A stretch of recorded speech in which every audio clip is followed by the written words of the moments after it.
রসুন, এটা আদা, এটা আদা, ঠিক আছে?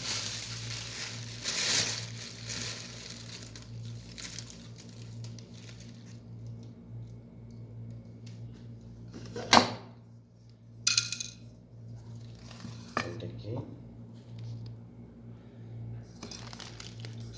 লং, ঠিক আছে? এটা হচ্ছে লং।